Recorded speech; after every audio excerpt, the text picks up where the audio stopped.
तर मित्रांनो, मी अक्षय विलास भुजबळ आपले पुन्हा एकदा सहर्ष स्वागत करत आहे आपल्या चॅनल मायबाप सह्याद्री। तर ह्या 2000 वर्षाचा इतिहासाची कारकीर्द असणाऱ्या रेवदंडा किल्ल्याचा आज आपण पूर्ण माहिती घेत आहोत। तर आपला चॅनल सबस्क्राइब करायला विसरू नका। रायगड जिल्ह्यातील अलिबाग तालुक्यात असणारा हा रेवदंडा किल्ला म्हणजे हल्लीचं रेवदंडा गाव म्हणावे लागेल। येथे मनुष्यवस्ती खूप असून रेवदंड्याचा बीच आणि येथील निसर्ग पाहण्यासाठी पर्यटकांची खूप वर्दळ येते असते। पुण्यापासून साधारण 175 किलोमीटर आणि मुंबईच्या अगदी 125 किलोमीटरवर असणारा हा रेवदंडा किल्ला अलिबागपासून 17 किलोमीटरवर आहे। आपल्याला रेवदंडा किल्ला पाहण्यासाठी त्याची माहिती घेऊन जाणं खूप उपयोगाचं ठरतं, तर त्यासाठी आपला हा व्हिडिओ शेवटपर्यंत नक्की पहा। 5 किलोमीटरच्या परिघात पसरलेला रेवदंडा किल्ला आपल्याला एका दिवसात पाहता येतो। आत असणारी निसर्गरम्य झाडी आणि गडाचे अवशेष आपले मन मोहून टाकतात। तटबंदी फोडून गडाच्या प्रवेशद्वारात जाण्यासाठी सध्या मार्ग आहे।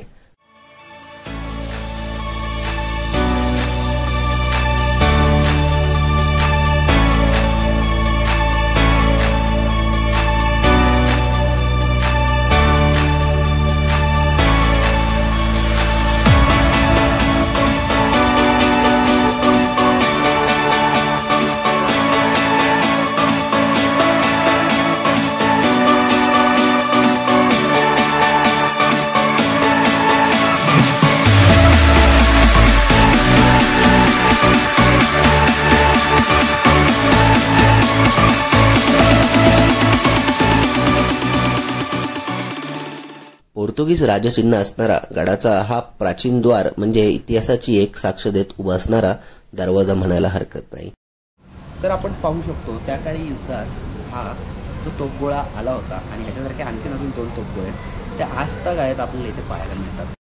येथे आपल्याला तोफगोळे पाहायला मिळतात, म्हणजे अगदी युद्धाच्या काळात जे 3 तोफगोळे इथे पडले ते आजतागायत आजूबाजूला जतन करून ठेवलेले आपल्याला पाहायला मिळतात।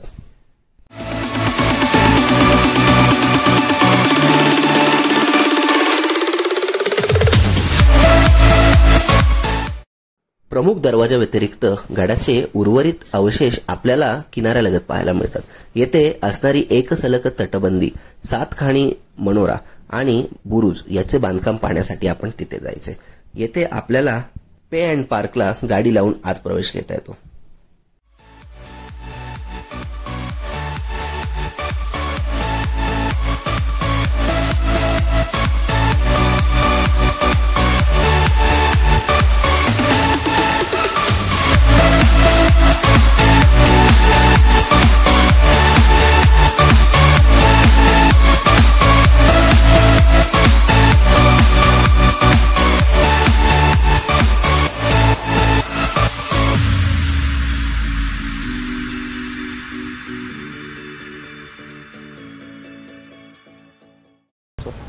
तर मित्रांनो, रेवदंडा किल्ल्यावरील या सगळ्यात प्रमुख भागात आपण आलेलो आहोत। याला 7 खाणी बुरुज किंवा आपण एक इमारत म्हणू शकतो। तर या आपण वास्तूचं आता पूर्ण अवलोकन करूया।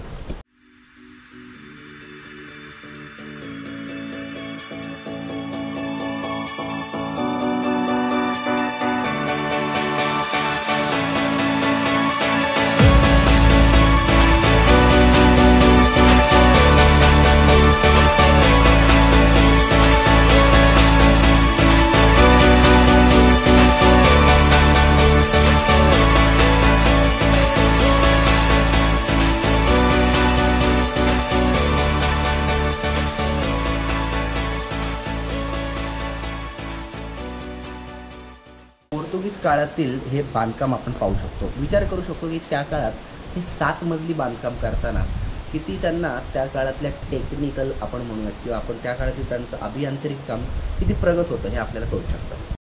हा 7 खाणी मनोरा आणि त्याच्या आजूबाजू असणाऱ्या तोफा पाहून झाल्यावर आपण किनारपट्टीवर निघायचे। येथे आपल्याला एक सलग तटबंदी आणि काही बुरुजांचे अवशेष आणि त्यावर असणाऱ्या तोफा पाहायला येतात।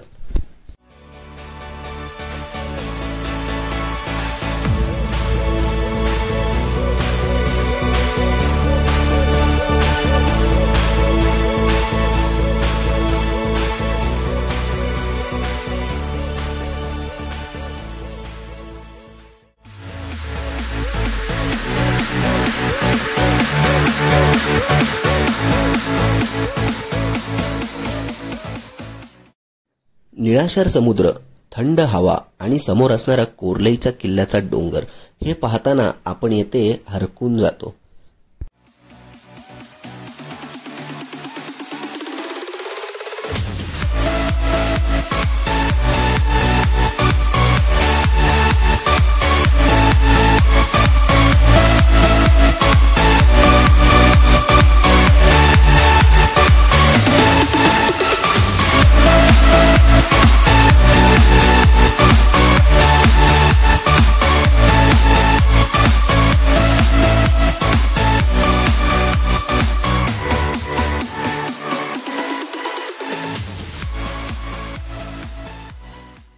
या रेवदंडा किल्ल्याची ही जी आपण तटबंदी पाहतोय ही खूप अशी आपल्याला इथं पाहिल्यावर वेगळेपणा जाणवतो.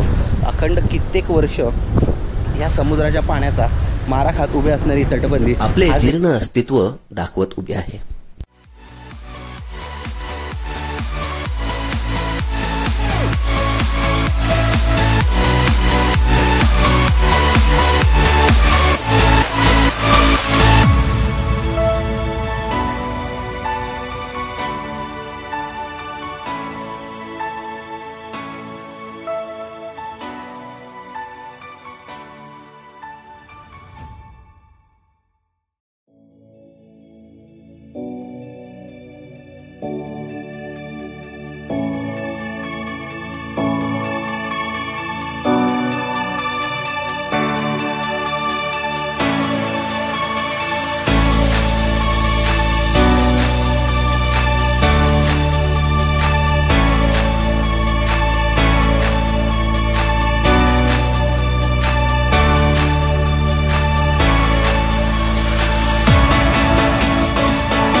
एक सलग तटबंदीच्या डाव्या हाताला एक बुरुज असून आपल्याला आतपर्यंत जाता येते.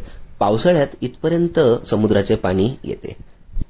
या बुरुजावर जाण्यासाठी आपल्याला थोडा अडथळ्यांचा सामना करावा लागतो, परंतु सध्या येथे स्वच्छता असल्यामुळे आपल्याला बुरुज आणि त्यावर असणारी तोफ व्यवस्थित निहाळता येते.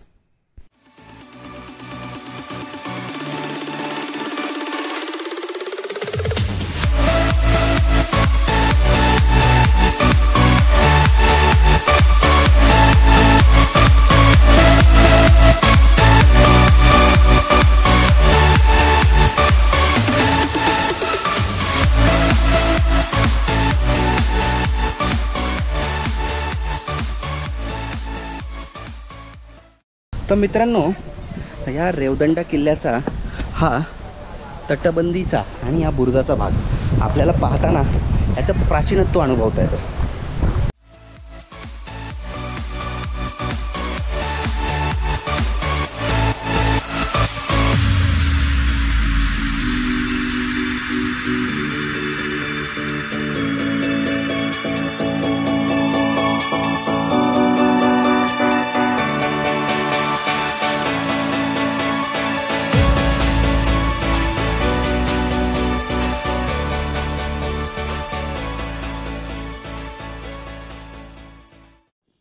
येथून बुरुजावरून आपल्याला समोरच समुद्राच्या पलीकडे असणारा कोर्लई किल्ला अगदी दृष्टिक्षेपात येतो.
आपण आपल्या रेवदंडा किल्ल्याच्या भेटीत हा बुरुज आणि येथील परिसर नक्की पाहावा आणि येथून दिसणारा कोर्लई किल्ल्याचा प्रदेश आणि तसेच समुद्रकिनारा नक्कीच अनुभवावा। या दुर्ग अवशेषांव्यतिरिक्त संपूर्ण रेवदंडा किल्ल्याच्या आवारात आपल्याला बरेचसे मंदिरं आणि ऐतिहासिक अवशेष असणारे बुरुज, मनोरे, पडलेले बांधकाम, तटबंदी पाहायला मिळतात। तर आपण ते आपल्या रेवदंडा कुंडलिका नदी जेथे अरबी समुद्राला मिळते तेथे हा रेवदंडा किल्ला वसलेला आहे। या रेवती क्षेत्राचाच म्हणजे रेवदंडाचा उल्लेख अगदी महाभारतापासून आपल्याला ऐकायला मिळतो। बलरामाची पत्नी रेवती यांना श्रीकृष्णाने शोधून काढल्यावर या क्षेत्राला रेवती क्षेत्र असे नाव देण्यात आले। चौलांच्या राजवटीत देखील या किल्ल्याला फार महत्त्व होते। पोर्तुगीजांनी या किल्ल्याचं बांधकाम सुरू केलं आणि 18व्या शतकात म्हणजे 1740ला मराठ्यांनी हा किल्ला आपल्या ताब्यात घेतला। संपूर्ण जगात मराठ्यांच्या आरमाराला किती घाबरलं जायचं आणि मराठ्यांनी आपल्या आरमाराच्या बळावर हे सर्व समुद्री किल्ले आपल्या ताब्यात घेतले याचे हा किल्ला म्हणजे एक ज्वलंत उदाहरण। आपण येथे भ्रमंती करताना या किल्ल्याचे ऐतिहासिक महत्त्व समजून घेऊन जर हा किल्ला पाहिला तर आपल्याला आणखीनच पाहताना मजा येते। मित्रांनो, तुम्हाला आमचा हा व्हिडिओ आवडला असल्यास लाईक, सबस्क्राईब आणि शेअर करायला विसरू नका। जय हिंद, जय महाराष्ट्र।